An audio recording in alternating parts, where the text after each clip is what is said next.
పేదవాడి పక్షాన నిలబడతాం, ప్రజా గొంతుకై నినదిస్తాం. వాయిస్ ఆఫ్ వాయిస్లెస్, తెలుగువారి మనస్సాక్షి సాక్షి టీవీ. సాక్షి టీవీ ప్రసారాల కోసం మీ స్థానిక కేబుల్ ఆపరేటర్ని వెంటనే సంప్రదించండి. విదేశీ వైద్య విద్యార్థుల పోరాటం రోజురోజుకి ఉధృతమవుతోంది. పర్మనెంట్ రిజిస్ట్రేషన్ సర్టిఫికేట్స్ ఇవ్వాలని డిమాండ్ చేస్తున్న విద్యార్థులపై ప్రభుత్వం పాశవికంగా వ్యవహరిస్తోంది.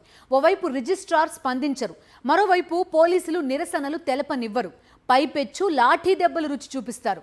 కూటమి ప్రభుత్వం వచ్చిన తర్వాత ఫారిన్ మెడికల్ స్టూడెంట్స్ పరిస్థితి అగమ్యగోచరంగా మారింది. వీళ్లంతా డాక్టర్లు. వివిధ దేశాల్లో వైద్య విద్య అభ్యసించి ఏడాది రెండేళ్లు వివిధ మెడికల్ కాలేజీల్లో ఇంటర్న్షిప్ చేస్తున్న వాళ్లు. వీళ్ల పట్ల ప్రభుత్వం అత్యంత దుర్మార్గంగా వ్యవహరిస్తోంది. ఏపీ మెడికల్ కౌన్సిల్ వీరి ఆశలకు గండి కొట్టింది. నెలలు గడుస్తున్నా శాశ్వత రిజిస్ట్రేషన్ పత్రాలు ఇవ్వకుండా ముప్పతిప్పలు పెడుతోంది. దీంతో న్యాయం కోసం విద్యార్థులు రోడ్డెక్కారు. అన్ని రాష్ట్రాలు ఎన్ఎంసీ గైడ్ లైన్స్ ఫాలో అవుతున్నాయి. ఆంధ్రప్రదేశ్ మాత్రం ఫాలో అవడం లేదు.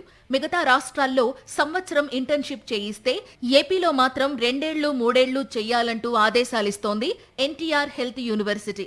ఆంధ్రప్రదేశ్లో 1700 మంది పర్మనెంట్ రిజిస్ట్రేషన్ కి ఆన్లైన్లో అప్లై చేసుకున్నారు. కూటమి ప్రభుత్వం అధికారంలోకి వచ్చిన తరువాత ఏపీఎంసీ చైర్మన్ ను తీసేసింది.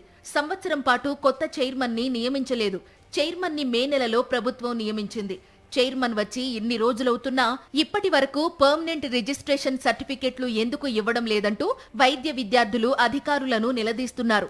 అధికారుల నుండి ప్రభుత్వం నుండి స్పందన రాకపోవడంతో ఏపీఎంసీ ముందే నిరాహార దీక్షకు దిగారు. వీళ్లను రాత్రికి రాత్రి దీక్ష నుంచి బలవంతంగా అరెస్టు చేసి తీసుకెళ్లారు పోలీసులు. విద్యార్థులపై పాశవిక దాడిని అన్ని రాజకీయ పార్టీలు ఖండించాయి. ఎఫ్ఎంజీ క్లియరెన్స్ అయిపోయి 1 ఇయర్ ఇంటర్న్షిప్ అయిపోయిన తర్వాత కూడా రిజిస్ట్రేషన్ చేయటం లేదు.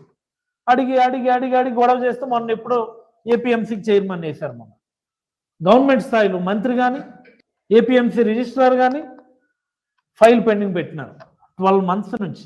ఇతర దేశాల్లో చదువుకున్న వైద్య విద్యార్థులు ఇక్కడ 1 ఇయర్ ఇంటర్న్షిప్ ఇస్తే ఒక్క ఆంధ్ర రాష్ట్రంలో మాత్రమే 2 years 3 years ఇష్టానుసారంగా వాళ్ళు ఇస్తూ ఉన్నారంటే, పైగా దానిపైన విద్యార్థులు ప్రజాతంత్ర పద్ధతుల్లో పోయి వారు ప్రశాంతంగా రిక్వెస్ట్ చేస్తే ఆ రిక్వెస్ట్ చేసిన విద్యార్థులపైన దాడి చేయడం ఏమిటి?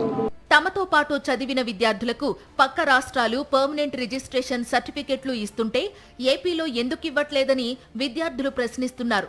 దేశంలో ఎక్కడా లేని ఆంక్షలు కేవలం రాష్ట్రంలోనే అమలు చేయడంలో ఆంతర్యమేంటని నిలదీస్తున్నారు. వాళ్ళకి ఇష్టానుసారం 2 ఏళ్ళు 3 ఏళ్ళు వేసేస్తే అసలు దానికి ఏంటి సమాధానం? మళ్ళీ ఆయన ఇష్టం, అదే ఎందుకు వేస్తారో మళ్ళీ రూల్ ఉండదు. పోనీ ఇద్దరికైనా ఒక రూల్ ఫాలో అవుతారంటే అది ఉండదు. 14 నెలలుగా మమ్మల్ని తిప్పించుకున్నారు. సంవత్సరం పాటు మాతో ఇంటర్న్షిప్ చేయించుకున్నారు. తొందరపడి ఇవ్వడం అనేది అసలు ఆయన ఆ మాట అంటంలో ఆయన ముఖ్య ఉద్దేశం ఏంటో మాకు ఇంతవరకు కూడా అర్థం కాలేదు. అధికారిక గుర్తింపు పత్రాలు ఇవ్వకపోవడంతో అటు సొంతంగా ప్రాక్టీస్ పెట్టుకోలేక, ఇటు ప్రభుత్వం ప్రకటించిన పోస్టులకు దరఖాస్తు చేసుకోలేక చాలా ఇబ్బందులు పడుతున్నారు.